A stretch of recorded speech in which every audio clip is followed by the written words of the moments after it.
नमस्कार, आप देख रहे हैं न्यूज 18 बिहार झारखंड पर न्यूज रूम लाइव। मैं हूं आपके साथ लक्ष्मी। बुलेटिन की शुरुआत हम लोग करेंगे एक बड़ी खबर से। गुमला से ये बड़ी खबर मिल रही है जहां पर पुलिस और नक्सलियों के बीच में मुठभेड़ की खबर मिल रही है। बता दें आपको, यहां पर बताया जा रहा है कि 3 नक्सलियों को मार गिराया है पुलिस जवानों ने। गुमला का ये मामला है। पुलिस नक्सलियों के बीच मुठभेड़ देखिए जारी बताई जा रही है। पुलिस ने 3 नक्सलियों को मार गिराया है। जेजेएमपी नक्सलियों के साथ मुठभेड़ की खबर मिल रही है। जगुआर और गुमला पुलिस की मुठभेड़ हो गई है। AK-47 और 2 इंसान बरामद हुए हैं। दोनों ओर से रुक रुक कर फायरिंग की खबर मिल रही है और देखिए पुलिस ने पूरे इलाके को घेर लिया है। घाघरा थाना क्षेत्र के सेहल गांव के पास का ये मामला है और अभी बताया जा रहा है कि पुलिस और नक्सलियों के बीच मुठभेड़ जारी है। ज्यादा जानकारी के लिए न्यूज 18 संवाददाता रूपेश भगत हमारे साथ जुड़ गए हैं। रूपेश, देखिए बताया जा रहा है कि जेजेएमपी के नक्सलियों के बीच और पुलिस के बीच मुठभेड़ जो है वो अभी फिलहाल जारी है। अपडेट दीजिए इस मामले में। ये आपको बता दें, पुलिस को गुप्त सूचना मिली थी कि घाघरा थाना क्षेत्र के सेहल व लवादाग के बीच में प्रतिबंधित नक्सली संगठन जेजेएमपी का एक दस्ता मौजूद है और किसी बड़ी घटना को अंजाम देने के उद्देश्य से वहां पे जुटा हुआ है। पुलिस ने तुरंत एक अभियान दल का गठन किया और अभियान चलाते हुए पुलिस जब मौके पर पहुंची तो जेजेएमपी के जो नक्सली है वो पुलिस को देखते ही फायरिंग करना शुरू कर दिए। इस दौरान पुलिस ने भी जवाबी कार्रवाई की और आपको बता दें, लगातार दोनों ओर से मुठभेड़ चल रही है। मुठभेड़ में पुलिस ने 3 नक्सलियों को मार गिराया है और उनके पास से एक AK-47 समेत 2 SLR जो हथियार है वो बरामद हुआ है। अभी आपको बता दें, पूरे इलाके में पुलिस ने मोर्चा संभाला है और पूरे इलाके को घेरा गया है और घेर करके अभी भी लगातार जो दोनों ओर से रुक रुक कर फायरिंग हो रही है। जी तो रुपेश, पुलिस को क्या जानकारी मिली है? क्या वहां पर अभी पुलिस ये नक्सलियों के जो लोग हैं वो कितने लोग वहां पर हो सकते हैं जहां पर घेरा गया है? इस संबंध में पुलिस अभी कुछ भी कहने से बच रही है। हालांकि जो मुठभेड़ है वो अभी भी चल रही है। कुछ देरी के बाद जो स्थिति है वो सामान्य होने पर जो सूचना है वो पूरी तरह से मिल पाएगी। जी ठीक है, बहुत धन्यवाद आपका इन तमाम जानकारियों के लिए रूपेश।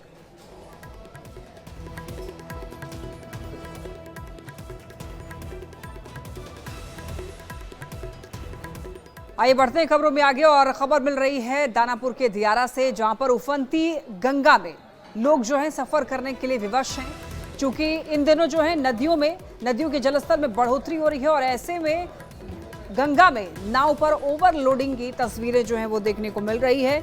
बताते चलें आपको, अपनी जान को खतरे में डालकर लोग सफर कर रहे हैं। उफनती गंगा की लहरों पर बेरोक टोक नावों पर ओवरलोडिंग जारी है और दियारा के लोग इन्हीं नावों पर हर दिन सफर करते हैं और सफर करने के लिए मजबूर भी हैं। देखिए इन तस्वीरों को। बीच गंगा नदी में जब तेज हवा की वजह से गंगा में लहर उठती है और नावें डगमगाती हैं तो जैसे लोगों की जान हलक में आ जाती है। प्रशासन की तरफ से नावों पर ओवरलोडिंग मना है, लेकिन इन सब का नाव चलाने वालों पर कोई असर नहीं देखने को मिलता है।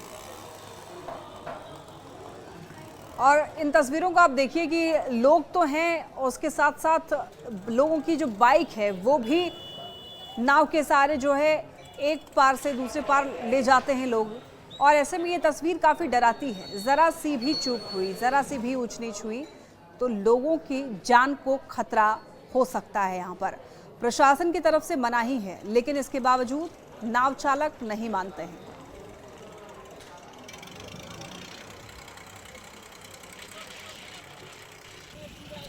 अब देखिए, पिछले कुछ दिनों तक आपको बता दें कि इधर पटना में गंगा नदी उफान पर है। ऐसे में दियारा के लोगों की एक बार फिर से परेशानी बढ़ गई है। दियारा के लोग जो है हर दिन अपनी रोजमर्रा के काम के लिए उफनती हुई गंगा को पार करके पटना आते हैं। बीच गंगा नदी में जब तेज हवा की वजह से गंगा में लहर उठती है, नावें डगमगाती हैं तो लोग जो है काफ़ी डरते हैं, सहम जाते हैं। प्रशासन की तरफ से तो मनाही है, लेकिन इसके बावजूद यहाँ पर कोई असर नाव चालक पर देखने को नहीं मिलता है। धड़ल्ले से नावों का परिचालन हो रहा है। नावों पर महिला, बुजुर्ग से लेकर बच्चे तक सवार होते हैं। लोग अपनी बाइक पर भी इसी नाव पर जो है इसी नाव पर लाद लेते हैं। काम के बाद लौटते वक्त भी यही तस्वीर होती है। यानी हर दिन दियारा के लोग 2 बार अपनी जिंदगी दांव पर लगाते हैं। किस तरह गंगा नदी उफान पर है और बिना किसी सुरक्षा व्यवस्था के धड़ल्ले से नावों का यहाँ पर परिचालन होता है, लेकिन लोग भी जो है मजबूर हैं। पूरे बिहार में हो रही लगातार बारिश के बाद तमाम नदियों का जलस्तर लगातार बढ़ता जा रहा है। अगर पटना की हम बात करें तो पटना में गंगा का जलस्तर बढ़ रहा है और ऐसे में नाव से यात्रा करने वाले लोग खतरे को मोल लेते हुए नाव पर यात्रा कर रहे हैं। यहाँ देख सकते हैं दीघा घाट की तस्वीर, जहाँ बीच गंगा में ओवरलोडेड नाव की तस्वीर साफ तौर पर नजर आ रही है और ये तस्वीर बिल्कुल डरावनी नजर आ रही है। जिला प्रशासन की तरफ से साफ तौर पे कहा गया है कि नावों की क्षमता से अधिक लोड ना हो, क्योंकि जलस्तर बहुत ज़्यादा है। लगातार गंगा का जो जलस्तर है वो बढ़ता जा रहा है। ऐसे में ओवरलोडेड नाव पर कोई दुर्घटना घट सकती है। बावजूद इसके पटना में अलग अलग गंगा घाटों पर जो तस्वीर है वो इस तरीके से आपको डरावनी नजर आएगी। ओवरलोडेड नाव बीच गंगा में यहाँ नजर आ रही है और जहाँ भी जितने भी नाव नजर आ रहे हैं उसकी तस्वीर कुछ ऐसी ही नजर आ रही है। कई नाव एक एक करके आपको यहाँ घाट पर देखने को मिलेंगे। हालांकि जिला प्रशासन की तरफ से साफ तौर पर अभी नावों के परिचालन पर रोक तो नहीं लगाई गई है, लेकिन ओवरलोडेड नाव ना हो इसकी तैयारी जो है वो की गई है। लेकिन यहाँ देख सकते हैं ओवरलोडेड नाव की जो तस्वीर है वो नज़र आ रही है। मजबूरी भी है, जो दियारा क्षेत्र में जो लोग रहते हैं, जिनका हर दिन पटना शहर में आना जाना है, उनके लिए मजबूरी भी है नाव से अपनी जान जोखिम में डालकर सफ़र करना, क्योंकि अगर वो उस तरफ से शहर नहीं आएंगे तो उनका घर बार कैसे चलेगा, 2 वक्त की रोटी कैसे कमाएंगे, क्योंकि कई ऐसे मजदूर होते हैं जो हर दिन कमाते हैं और उसके बाद उनके घर में चूल्हा जलता है। ऐसे में वो लोग मजबूरीवश जो अपनी जान है उसकी परवाह किए बिना गंगा नदी में बाढ़ वाली सिचुएशन जो स्थिति है वो बाढ़ जैसी स्थिति उत्पन्न हो गई है, बावजूद इसके वो यात्रा कर रहे हैं। विनीता मिश्रा, न्यूज़ 18 पटना। और अब देखिए उफनती गंगा में नावों पर ओवरलोडिंग को लेकर कई सारे सवाल उठ रहे हैं। सवाल ये कि प्रशासन को नावों पर ओवरलोडिंग की क्या खबर नहीं है, और सवाल ये भी कि गंगा के तट पर आदेश का पालन किसकी जिम्मेदारी है। गंगा तट पर सुरक्षा के कोई इंतजाम आखिर क्यों नहीं है, और सवाल ये भी कि बीच लहर में कोई अगर हादसा हुआ तो कौन जिम्मेदार होगा इसका, उन लोगों की जान कैसे बचाई जाएगी। सवाल ये भी कि नाव संचालकों को प्रशासन के आदेश की परवाह आखिर क्यों नहीं है, क्यों बेपरवाह नाव चालक जो हैं लोगों की जान को जोखिम में डालते हैं और सफर करवाते हैं। ज्यादा जानकारी देंगे न्यूज़ 18 संवाददाता विनीता हमारे साथ जुड़ रही हैं। विनीता, देखिए लगातार यहाँ पर ओवरलोडिंग का जो ये मामला है वो सामने आ रहा है और तस्वीरों को देखकर ऐसा लग रहा है कि लोग बेपरवाह हैं, नाव चालक भी बेपरवाह है। तो ऐसे में क्या इनको प्रशासन का खौफ नहीं है, प्रशासन को क्या इस बारे में जानकारी नहीं है विनीता? बिल्कुल, प्रशासन की तरफ से निर्देश भी दिया गया है कि ओवरलोडेड नाव फिलहाल गंगा नदी में नहीं चलेगी, क्योंकि जिस तरीके से जल स्तर लगातार बढ़ता जा रहा है, गंगा नदी पूरे उफान पर है। तो ऐसे में पटना जिला अधिकारी की तरफ से भी कहा गया है, क्योंकि मजबूरी है, नावों से सफर करना लोगों की मजबूरी है। उस तरफ से दियारा क्षेत्र के लोग शहरी क्षेत्र में आते हैं ताकि दूध का व्यापार कर सकें, मजदूरी कर सकें, फिर काम कर सकें। कई ऐसे उनके काम होते हैं जो बिना इधर आए हुए मुमकिन नहीं है। ऐसे में उनका आना ही जरूरी है, लेकिन बावजूद इसके जिला प्रशासन की तरफ से ये निर्देश दिया गया था कि आप आइए इस साइड, लेकिन नाव जो नाविक हैं, जो नाव चलाते हैं, उनको निर्देश दिया गया है कि आप ओवरलोडेड नाव नहीं चलाएंगे, क्योंकि ऐसे में हादसे हो सकते हैं। बावजूद इसके निर्देश के बावजूद यहाँ जो तस्वीर साफ तौर पर नजर आ रही है कि लोग हादसों को दावत दे रहे हैं, लोग तो मजबूरी में सफर कर ही रहे हैं, लेकिन जो नाविक हैं वो भी ओवरलोडेड नाव चला रहे हैं और लगातार हर 10 मिनट पर। लेकिन विनीता, देखिए प्रशासन को क्या इस बारे में संज्ञान नहीं है? प्रशासन से क्या आपकी इस बारे में बात हुई है कि आखिर इसके लिए क्या वैकल्पिक व्यवस्था हो लोगों के लिए? अब प्रशासन की तरफ से निर्देश दिया गया है, लेकिन अगर घाटों की हम बात करें तो वहाँ कोई सिक्योरिटी, कोई पुलिसकर्मी मौजूद नहीं है, क्योंकि हर 10 मिनट पर, जैसा कि मैंने आपको बताया कि हर 10 मिनट पर एक नाव खुलती है, उस तरफ दियारा क्षेत्र में जाती है, वापस इधर आती है। तो ऐसे में निर्देश तो दिया जरूर गया है, लेकिन वहाँ प्रशासन की मौजूदगी नहीं है कि आखिर नाविक कैसे नाव चला रहे हैं, कितना ओवरलोडेड नाव जा रहा है, कितनी उसकी क्षमता है और कितने यात्री को बैठा रहे हैं। विनीता, लेकिन ऐसे में जो नाविक हैं क्या उनके पास लाइफ जैकेट्स इनके लिए अवेलेबल होता है कि अगर कुछ ऐसी घटना घटे तो वहाँ पर उनकी जान बचाने के लिए लाइफ जैकेट हो, जिससे थोड़ी देर वो बच सकें, सुरक्षित रहें? ज्यादातर लाइफ जैकेट जो स्पीड बोट होता है तो उसके लिए वो जरूरी होता है कि अगर आप स्पीड बोट चलाते हैं तो आपको लाइफ जैकेट पहनना ही अनिवार्य है। लेकिन फिलहाल गंगा के जलस्तर को देखते हुए स्पीड बोट पर पूरी तरीके से प्रतिबंध लगा दिया गया है कि स्पीड बोट एक भी पटना की गंगा घाटों पर फिलहाल नहीं चलेगी, कोई नदी में नहीं चलेगी। तो स्पीड बोट के लिए लाइफ जैकेट जरूरी है, लेकिन जो नाव है यहाँ पर कई लोग बैठते हैं। लगभग एक नाव पर 50 से अधिक लोग सवार होते हैं। अगर ओवरलोडेड की हम बात करें तो कभी कभी 100 लोग। ठीक है विनीता, ये तस्वीरें लेकिन देखिए जरूर डरा रही हैं, लेकिन ये मामला पुलिस प्रशासन के संज्ञान में होना भी बहुत जरूरी है। बहुत धन्यवाद आपका इन तमाम जानकारियों के लिए, तमाम अपडेट्स के लिए। अब देखिए कई दिनों से हम लोग ऐसा देख रहे हैं कि लगातार जलस्तर में वृद्धि हो रही थी, लेकिन अभी खबर ये मिल रही है कि जलस्तर जो है वो अब घटा है। इसकी वजह से वहां पर हालांकि ये जानकारी मिल रही है कि घाट जो है डूबे हुए हैं, लेकिन पानी जो है वो कम हुआ है। तो पिछले कई दिनों से खतरे के निशान से ऊपर बह रही गंगा, जलस्तर में तेजी से गिरावट देखी जा रही है। लोगों को थोड़ी राहत मिली है। गंगा का जलस्तर अब खतरे के निशान से नीचे है। हालांकि घाट अभी भी डूबा हुआ है। उफनते गंगा में नाव का परिचालन भी रोका गया है। बावजूद उसके लोग जो हैं नाव पर सवार होकर के पार करते हैं। दीघा घाट से तस्वीर भी देखने को मिली है। और ज्यादा जानकारी दे रहे हैं न्यूज़ 18 संवाददाता रवि एस नारायण। कुछ दिनों तक जहां बढ़े हुए गंगा के जल स्तर के कारण लोग जो थे वो परेशान थे। गंगा का जो जलस्तर है वो खतरे के निशान से पार कर गया था और जिसके कारण लोगों को भारी मुसीबतों का सामना करना पड़ रहा था। लेकिन अभी अगर हम आपको तस्वीरों को दिखाएं तो गंगा का जलस्तर है उसमें तेजी से कमी आई है। कल तक जहां वहां आप सीमेंट की फर्श देख रहे हैं वो पूरी जमीन जो है वो जलमग्न थी, लेकिन आज गंगा का जलस्तर जो है वो किस कदर जो है तेजी से नीचे आया है वो आप देख सकते हैं। इससे लोगों को थोड़ी राहत हुई है। पिछले दिनों गंगा का जलस्तर जो है काफी बढ़ जाने के कारण जो है पूरा दियरा के गांवों में पानी घुस गया था, जिसके कारण लोग जो हैं वो इस किनारे आकर के अपने जानवरों के साथ बसने के लिए मजबूर थे, किनारे आकर के रह रहे थे। लेकिन जैसे ही गंगा का जलस्तर तेजी से कम हुआ है, लोग जो है वापस जो है अपने घरों की ओर लौटने लगे हैं।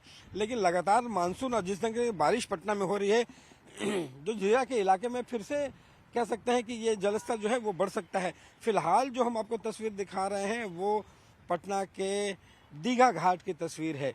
और कुछ दिन पहले तक दीघा घाट हो, गांधी घाट हो या फिर हाथीदह का जो घाट हो, तमाम घाटों पर जो है वो गंगा का जो जलस्तर है वो खतरे के निशान से ऊपर था।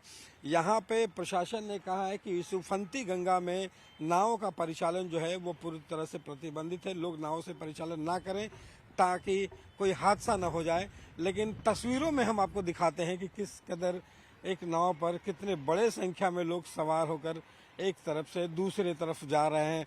ये खतरनाक हो सकता है, ये हादसा देने का आमंत्रण है और इससे लोगों को बचना चाहिए। और यहाँ पे देखिए कि फिलहाल जो है यहाँ पे खतरे के निशान से कम जरूर है, लेकिन बावजूद उसके अगर हम अपने कैमरा पर्सन से कहेंगे कि दिखाइए कि जो घाट हैं अभी भी डूबे हुए हैं।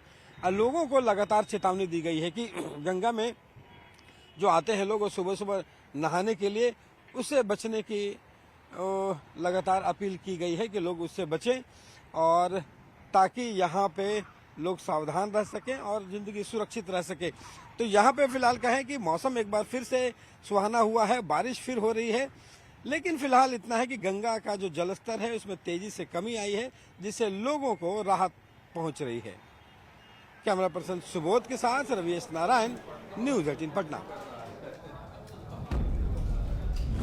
नवादा में देखिए मूसलाधार की खबर मिल रही है। मूसलाधार बारिश हो रही है वहां पर और इसकी वजह से तापमान में गिरावट दर्ज की गई है। और जैसे ही तापमान में गिरावट हुई है, लोगों ने राहत की सांस ली है, क्योंकि काफी दिनों से वहां पर भीषण गर्मी से लोगों को काफी परेशानियों का सामना करना पड़ रहा था। लोग त्राहिमाम कर रहे थे। ऐसे में बारिश की वजह से अब वहां पर मौसम काफी सुहाना हो चला है और लोग राहत की सांस ले पा रहे हैं। बारिश होने से सबसे ज्यादा देखिए फायदा अगर किसी को हुआ है तो किसानों को हुआ है।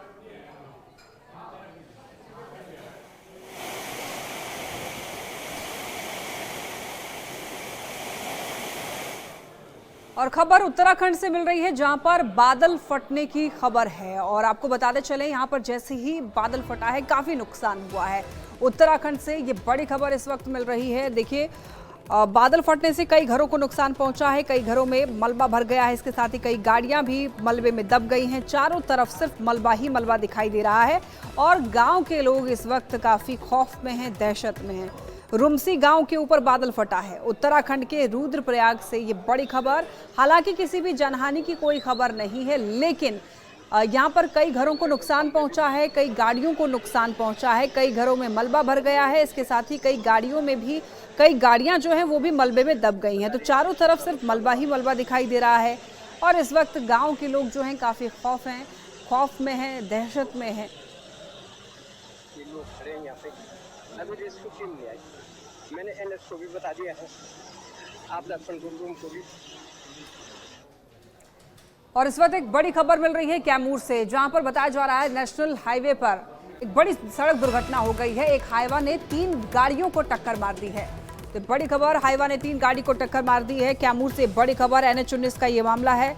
घंटों यहाँ पर केबिन में ड्राइवर जो है फंसा रहा, काफी मशक्कत के बाद निकाला गया है ड्राइवर को। देखिए तस्वीरों में आप देख सकते हैं ये भीषण सड़क हादसा।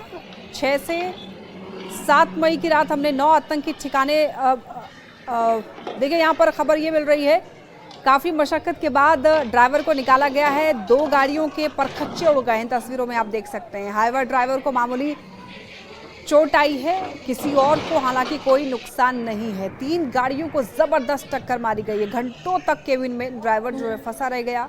काफ़ी मशक्कत के बाद निकाला गया ड्राइवर को और 2 गाड़ियों के यहाँ पर परखच्चे उड़े हुए दिखाई दे रहे हैं। आसपास देखिए यहाँ पर कितनी भीड़ इकट्ठा हो गई है। हाईवा ड्राइवर को लेकिन बताया जा रहा है कि मामूली चोट है और किसी और को हालांकि कोई नुकसान नहीं पहुंचा है। इन तस्वीरों को देखकर आप ये समझ सकते हैं कि कितनी भीषण ये टक्कर हुई होगी। यहाँ पर एक तरीके से देखकर ही पता लगाया जा सकता है कि 2 गाड़ियों के परखच्चे उड़ चुके हैं। हाईवा ड्राइवर को लेकिन मामूली सी चोट है, ज़्यादा चोट नहीं आई है।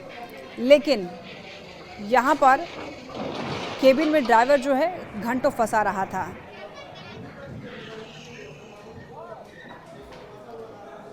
अब देखिए कारगिल विजय दिवस के मौके पर पूरे देश भर में इस विजय दिवस को बड़े ही उत्साहित तौर पर मनाया जा रहा है और ऐसे में आपको बताते चलें कि सेना प्रमुख ने ये बयान दिया है। कारगिल विजय दिवस राष्ट्र का उत्सव है, सेना प्रमुख का ये कहना है। 6 से 7 मई की रात देखिए हमने 9 आतंकी ठिकाने तबाह किए, सेना प्रमुख का ये बयान। और बिना किसी नागरिक को नुकसान पहुंचाए आतंकी ठिकाने तबाह कर दिए गए। ऑपरेशन सिंदूर में भी ऑपरेशन विजय जैसा साहस दिखा और इस तरीके से कारगिल विजय दिवस पर सेना प्रमुख का ये बयान। कारगिल विजय दिवस राष्ट्र का उत्सव है, राष्ट्र के उत्सव के तौर पर इस दिवस को मनाते हैं, सेना प्रमुख का ये बयान है। क्या कुछ उन्होंने कहा है, आइए आपको सुनवाते हैं। 1999 में भारतीय सेना ने ऑपरेशन विजय के अंतर्गत कारगिल की ऊंचाइयों पर एक अद्वितीय विजय प्राप्त की थी। उस युद्ध में भारतीय सेना ने ऊंची पहाड़ियों पर बैठे पाकिस्तान सैनिकों और घुसपैठियों को खदेड़कर हमारी सीमा से बाहर कर दिया था और तिरंगे को इन बर्फीली चोटियों पर फहराया था। यह वह क्षण था जब भारत ने स्पष्ट कर दिया कि उसकी सीमाओं के भीतर किसी भी नापाक इरादे को सफलता नहीं मिलेगी। भारत की एकता और अखंडता पर कोई आंच नहीं आने दी जाएगी। इसी परंपरा को आगे बढ़ाते हुए ऑपरेशन सिंदूर के दौरान भी भारतीय सेना ने उसी अदम्य साहस और दृढ़ संकल्प के साथ पाकिस्तान समर्थित टेररिस्ट इंफ्रास्ट्रक्चर को निशाना बनाया और पाकिस्तान की अन्य आक्रामक कार्रवाइयों को प्रभावशाली ढंग से विफल करते हुए एक निर्णायक जीत हासिल की। हमने शांति को अवसर दिया, पर उसने कायरता की कार्रवाई की और उसका उत्तर केवल हमने पराक्रम से दिया। ऑपरेशन सिंदूर हमारा संकल्प, संदेश भी और उत्तर भी।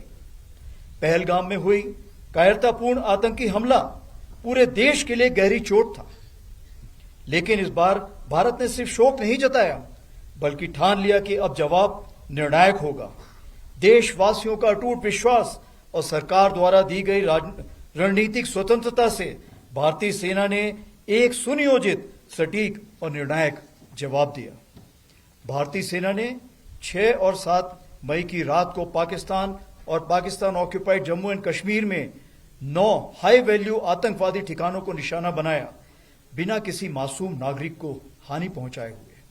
यह केवल जवाब नहीं था, यह स्पष्ट संदेश था कि आतंकवाद को सहारा देने वाले अब नहीं बचेंगे।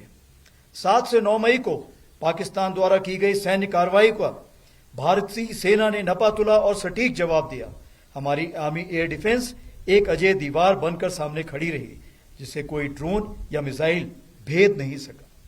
यह सब होल ऑफ नेशन अप्रोच के अंतर हुआ, जहां थल सेना, वायुसेना, नौसेना और अन्य सरकारी और प्राइवेट डिपार्टमेंट्स सब एक साथ मिलकर खड़े हुए, जिसमें एनजीओ भी शामिल थे। जो भी शक्तियां भारत की संप्रभुता, अखंडता या जनता को क्षति पहुंचाने की योजना बना रही हैं, उन्हें करारा जवाब दिया जाएगा और आगे भी दिया जाएगा। यही भारत देश का न्यू नॉर्मल है। आज बिहार के मुख्यमंत्री नीतीश कुमार मधुबनी दौरे पर थे और यहां पर पहुंचते ही उन्होंने रोड शो किया। और आपको ये बता दें, स्वर्गीय हरिप्रसाद शाह के यहां पर प्रतिमा का उन्होंने अनावरण भी किया। तस्वीरें आप ये देख सकते हैं। और इस कार्यक्रम में देखिए सीएम के साथ डिप्टी सीएम सम्राट चौधरी मौजूद थे, जेडीयू के राष्ट्रीय कार्यकारी अध्यक्ष संजय झा और मंत्री विजय चौधरी भी मौजूद रहे। तो लौकही की ये तस्वीर है जहां पर सीएम नीतीश कुमार पहुंचे, उन्होंने रोड शो किया और लौकही पहुंचने के बाद पूर्व मंत्री स्वर्गीय हरिप्रसाद शाह की प्रतिमा का अनावरण किया गया।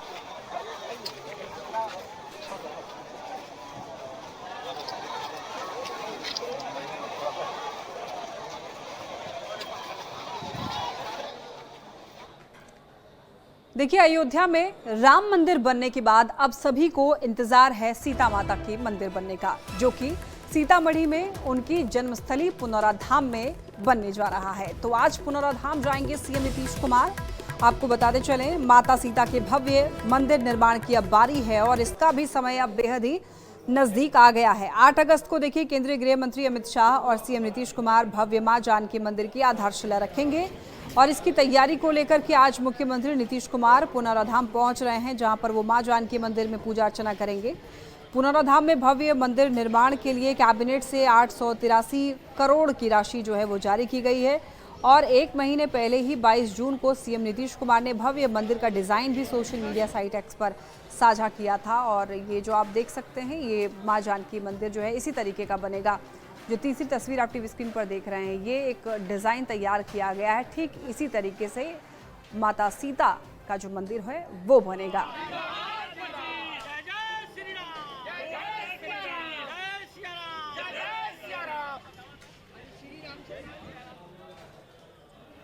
खबर इस वक्त मिल रही है औरंगाबाद से, जहां पर यहाँ पर औरंगाबाद पुलिस ने देखिए शूटर को गिरफ्तार किया है। बताया जा रहा है कि 2 से 3 शूटरों को पुलिस ने गिरफ्तार किया है। कुख्यात राहुल समेत 2 शूटर को गिरफ्तार कर लिया गया है। देखिए, राहुल पर उत्तर प्रदेश के कई जिलों के कई थानों में कुल 31 संगीन मामले दर्ज होने की खबर है। पुलिस की नजर से फरार चल रहे राहुल को दिल्ली पुलिस की मदद से औरंगाबाद पुलिस ने एक पॉश इलाके से गिरफ्तार किया है। वहीं दूसरे शूटर मंटू यादव को जिले के बारून थाना क्षेत्र से गिरफ्तार किया गया है। औरंगाबाद पुलिस ने व्यापार मंडल अध्यक्ष संजय सिंह हत्या मामले में कुख्यात राहुल सिंह राजपूत समेत 2 शूटर को गिरफ्तार कर लिया गया है। दिल्ली से राहुल सिंह गिरफ्तार हुआ है और 2 और शूटर को भी गिरफ्तार किया गया है। देखिए, खबर ये मिल रही है कि राहुल पर उत्तर प्रदेश के कई जिलों में कई थानों में कुल 31 संगीन मामले दर्ज हैं। राहुल सिंह राजपूत को दिल्ली पुलिस के सहयोग से हमारी टीम ने दिल्ली से गिरफ्तार किया, ट्रांजिट रिमांड पर लाया उसे और बारून थाना क्षेत्र से एक और जो नामजद अभियुक्त था मंटू सिंह यादव, उसे भी गिरफ्तार किया गया। मंटू के पूरे में कुर्की हो चुकी है। राहुल सिंह राजपूत से जब पूछताछ की गई तो बड़ा ही चौंकाने वाला उद्भेदन के मतलब स्वीकारोक्ति किया गया उनके द्वारा। जब उनके आपराधिक इतिहास को देखा गया तो पता चला कि कुल 31 कांड यूपी के भिन्न भिन्न थानाओं में उनके विरुद्ध अंकित है, जिसमें कई हत्याओं का भी केस है। और इसी के साथ न्यूज रूम लाइव में फिलहाल इतना ही। तमाम खबरों के लिए आप देखते रहिए न्यूज़ 18 बिहार झारखंड।